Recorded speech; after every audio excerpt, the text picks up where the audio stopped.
لله الحمد لله رب العالمين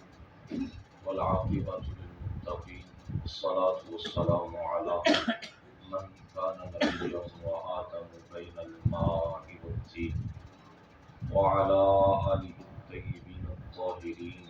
وأصحابه الهادين المهديين وعلى أولياء أمته الكاملين العارفين وعلماء ملته الراشدين المرشدين. أما بعد فأعوذ بالله من الشيطان الرجيم. بسم الله الرحمن الرحيم. والسابقون الأولون من المهاجرين والأنصار والذين اتبعوهم بإحسان رضي الله عنهم ورضوا عنه. آمنت بالله صدق الله مولانا العظيم وبلغنا رسوله النبي الكريم الأمين الرؤوف الرحيم. قال الله تبارك وتعالى في شان حبيبه مخبرا وآمرا إن الله وملائكته يصلون على النبي يا أيها الذين آمنوا صلوا عليه وسلموا تسليما. الصلاة والسلام عليك يا سيدي يا رسول الله وعلى آلك وأصحابك يا سيدي يا حبيب الله.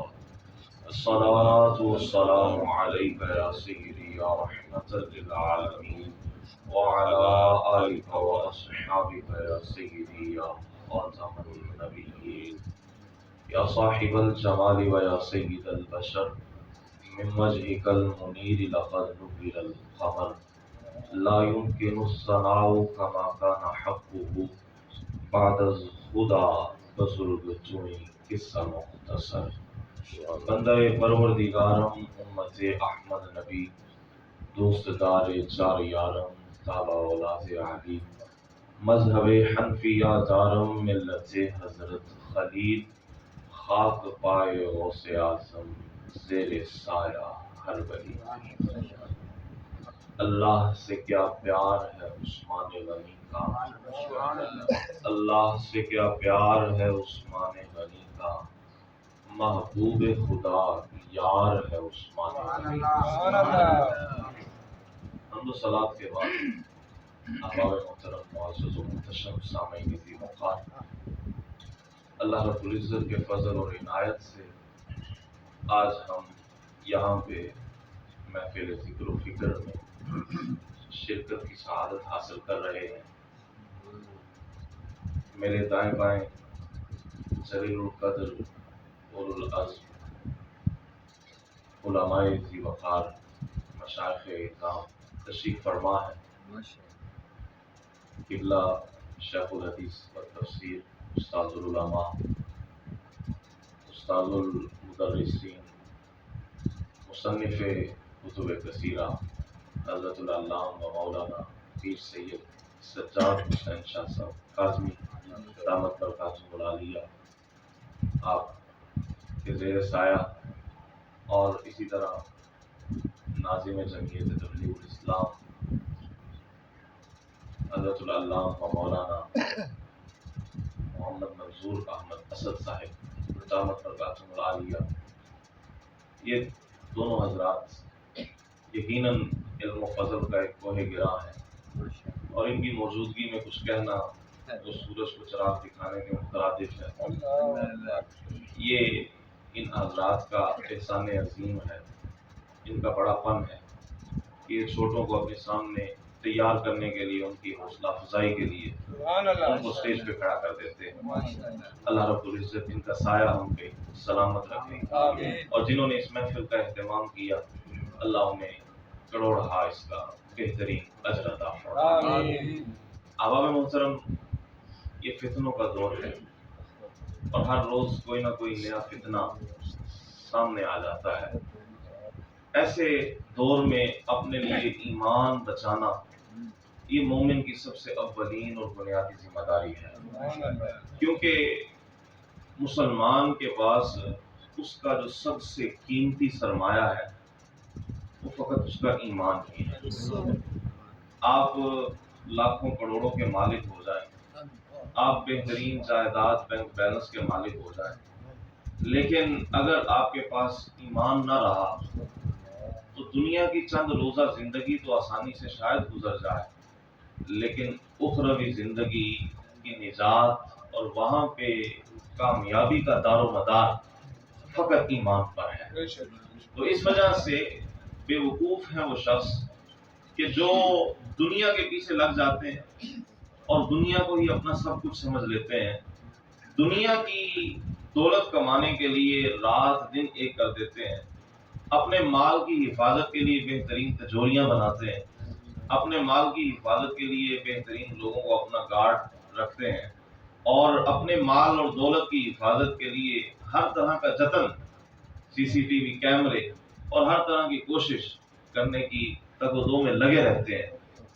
لیکن جو سب سے قیمتی سرمایہ ہے، جو سب سے قیمتی سرمایہ، اب مال کا کیا ہے؟ مال کا کیا ہے؟ مال تو سارا یہیں پہ رہ جانا ہے۔ نبی کریم صلی اللہ تعالیٰ علیہ وسلم کا فرمان ہے، آپ صلی اللہ تعالیٰ علیہ وسلم نے ارشاد فرمایا کہ بندہ کہتا ہے مالی مالی، میرا مال میرا مال، بندہ کہتا ہے میرا مال میرا مال، فرمایا کہ بندے کا مال صرف تین چیزیں ہیں، صرف تین چیزیں ہیں، بندے کا جو مال ہے وہ صرف تین چیزیں ہیں۔ فرمایا ایک وہ جو اس نے کھا لیا، ہضم کر لیا، دوسرا وہ جو اس نے پہن لیا اور اس کو بوسیدہ کر دیا، اور تیسرا فرمایا وہ کہ جو اس نے آگے بھیج دیا، آخرت کے لیے ذخیرہ کر لیا۔ فرمایا بندے کا مال صرف یہ تین چیزیں ہیں۔ اب بندے کی صورت حال پہ غور کریں، ہماری ساری زندگی بہترین قسم کے مکانات بناتے گزر جاتی ہے، ہم اپنی پوری زندگی اسی تک و دو میں گزار دیتے ہیں کہ ہمارے پاس کوئی چار کوٹھیاں ہونی چاہیے، ہمارے پاس کوئی اپنا ایک مکان ہونا چاہیے، ہمارے پاس کوئی بینک بیلنس ہونا چاہیے، ہمارے پاس بہترین گاڑیاں ہونی چاہیے۔ بندہ یہی سمجھتا رہتا ہے یہ میرا ہے، یہ میرا ہے، یہ مکان میں نے بنایا ہے، یہ میرا مکان ہے۔ لیکن یہ تو عقدہ اور یہ گرہ تو تب کھلتی ہے جب بندے کی آنکھیں بند ہوتی ہیں، پھر پتہ چلتا ہے کہ یہ تو اس کا تو کچھ بھی نہیں ہے، اس کے پاس تو کچھ بھی نہیں ہے، اس کے پاس اس کا صرف وہی تھا جو اس نے کھا لیا تھا، اس کا صرف وہی تھا جو اس نے پہن لیا تھا، اور اس کا وہی ہوگا جو اس نے آگے صدقہ کر دیا ہوا ہے، جو اللہ کی راہ میں اس نے خرچ کر دیا ہوا ہے، وہ اس کا تھا۔ باقی تو اب پورا ساتھ ہے، وہ تو اب باقی لوگوں کا ہے، وہ جیسے چاہیں خرچ کریں، ان کی مرضی ہے، وہ اچھا خرچ کریں برا خرچ کریں۔ اب وہ اچھا خرچ کریں گے تو اس کے نامہ اعمال میں بھی کچھ نیکیاں آ جائیں گی، اگر وہ برائی کے کاموں میں، فحاشی میں، عریانی میں، غلط کاریوں میں مال اڑا دیتے ہیں تو ان کا گناہ بھی اس کے پلے میں پڑتا رہے گا۔ تو اس وجہ سے فرمایا کہ اس کا مال صرف یہی تین چیزیں ہیں۔ احباب محترم، اس وجہ سے بندے کو اپنے مال کی حفاظت سے زیادہ اپنے ایمان کی حفاظت پہ غور کرنا چاہیے۔ اور نبی کریم صلی اللہ تعالیٰ علیہ وسلم نے فرمایا کہ ایک زمانہ ایسا آئے گا کہ بندے لوگ صبح کو مومن ہوں گے اور رات کو کافر ہو جائیں گے، رات کو کافر ہوں گے تو صبح کو، رات کو مومن ہوں گے تو صبح کو کافر ہو جائیں گے۔ یعنی کہ فتنوں کا ایسا دور آئے گا کہ لوگ سمجھتے ہوں گے کہ میں مومن ہوں، لیکن زبان سے کوئی ایسی بات کہہ دی ہوگی، زبان سے کوئی ایسا جملہ نکل گیا ہوگا، کوئی ایسا عمل کر بیٹھے ہوں گے کہ ایمان سے ہاتھ دھو بیٹھیں گے۔ تو جب ایمان نہ رہا، کل قیامت کے روز نجات کیسے مل سکے گی؟ قیامت کے دن نجات فقط اسی کو ملے گی کہ جس نے اپنا ایمان اس دنیا میں بچا لیا ہوگا۔ ایمان محفوظ رہا، پھر اعمال کی بات ہے، پھر اعمال کا درجہ آئے گا، اور اعمال میں کامیابی، اور اعمال اگر نہ بھی ہوئے، قبول نہ بھی ہوئے، تو تب بھی ایمان کی بنیاد پہ نجات مل جائے گی، چاہے وہ جہنم کا چکر کاٹنے کے بعد ہی کیوں نہ ہو، لیکن نجات اللہ رب العزت ایمان کی بنیاد پہ ہی عطا فرمائے گا۔ تو احباب محترم، اس وجہ سے ایمان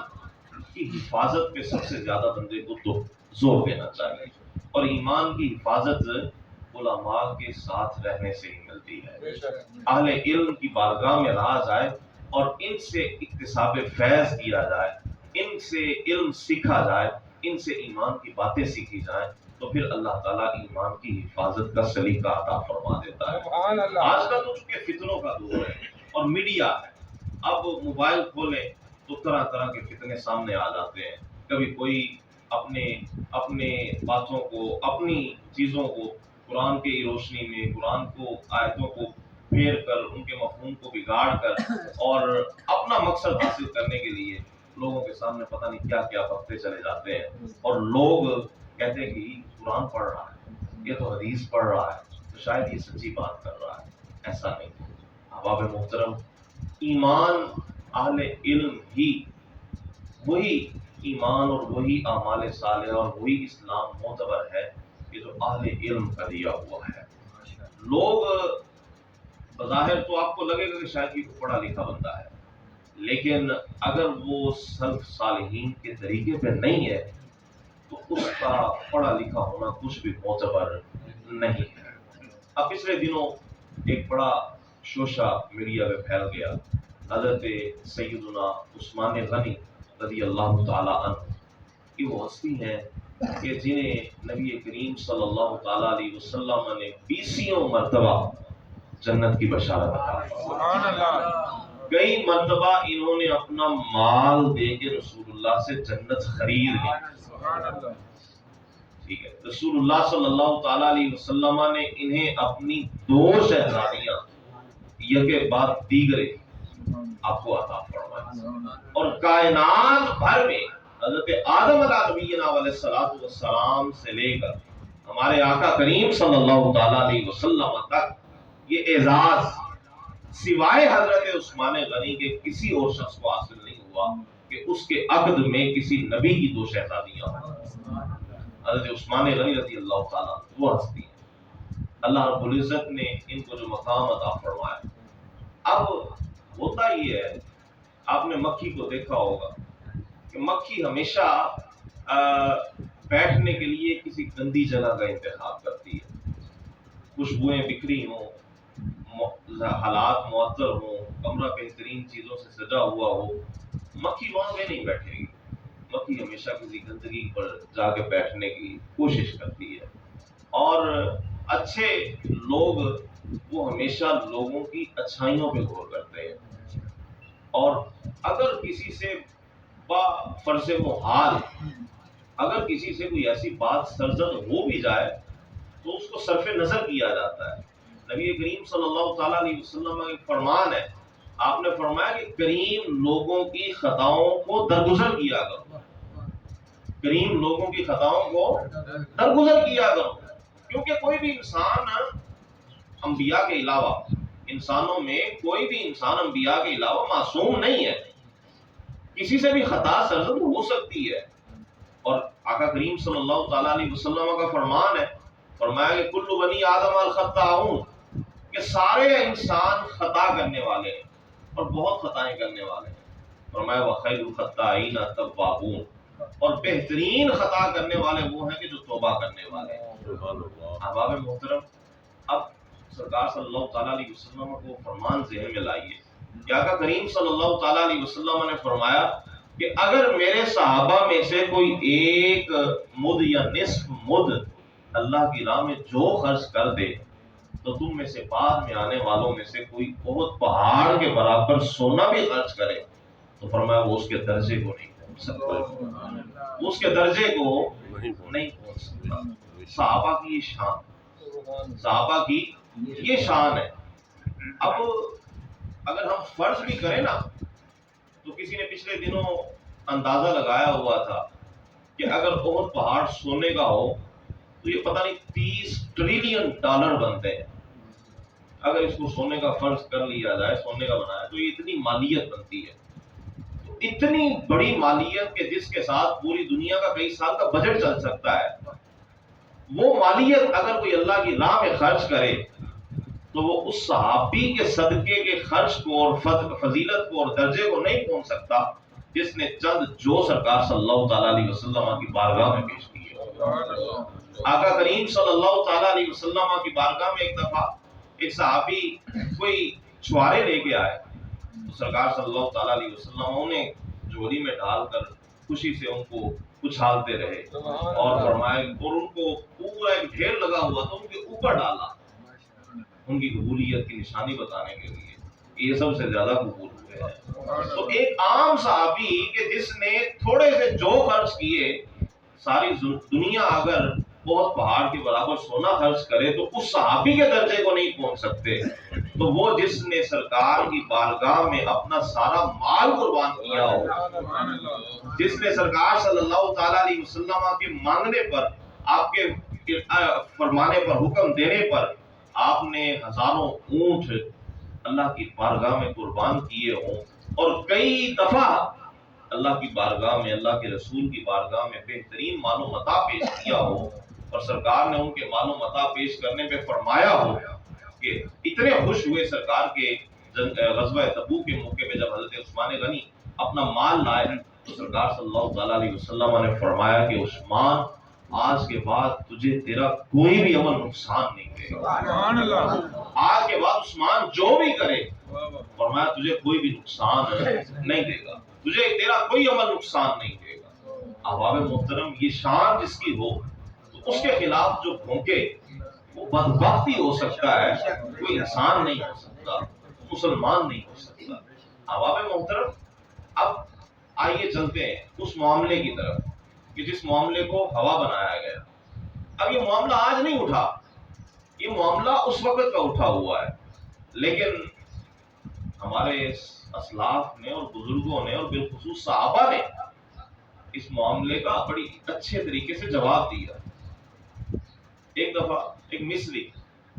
جس کو مصریوں کو بھی بڑی خار تھی حضرت سیدنا عثمان غنی رضی اللہ تعالیٰ عنہ سے، کچھ مصری تھے، تو ایک مصری آیا حج کے لیے یا عمرے کے لیے، اب خانہ کعبہ میں موجود ہے، حرم شریف میں ہے، تو اس نے دیکھا کہ ایک جگہ بڑی نورانی چہروں والی جماعت بیٹھی ہوئی ہے، لوگ حلقہ بنا کے بیٹھے ہوئے ہیں۔ اس نے پوچھا کہ یہ کون لوگ ہیں، یہ کون ہے؟ تو بتایا کہ یہ قریش ہے، نبی کریم صلی اللہ تعالیٰ علیہ وسلم کے خاندان کے لوگ ہیں۔ ان میں سے ایک بزرگ مرکزی جگہ پہ تشریف فرما تھے اور ان سے لوگوں سے گفتگو فرما رہے تھے، تو اس نے پوچھا کہ یہ کون ہے؟ تو لوگوں نے بتایا کہ یہ حضرت سیدنا فاروق اعظم رضی اللہ تعالیٰ عنہ کے شہزادے حضرت عبداللہ ابن عمر رضی اللہ تعالیٰ عنہ، حضرت عبداللہ بن عمر ہے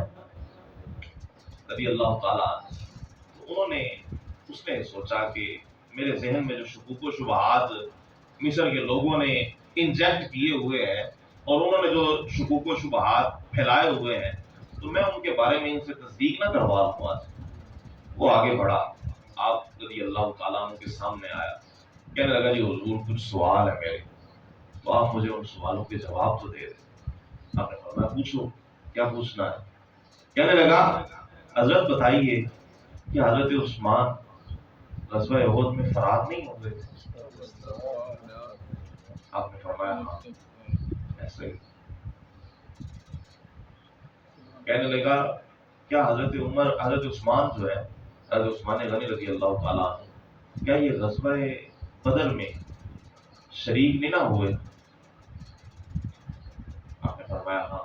ایسا ہی، وہ شریک نہیں ہوئے، غزوہ بدر میں وہ شریک نہیں ہوئے۔ کہنے لگا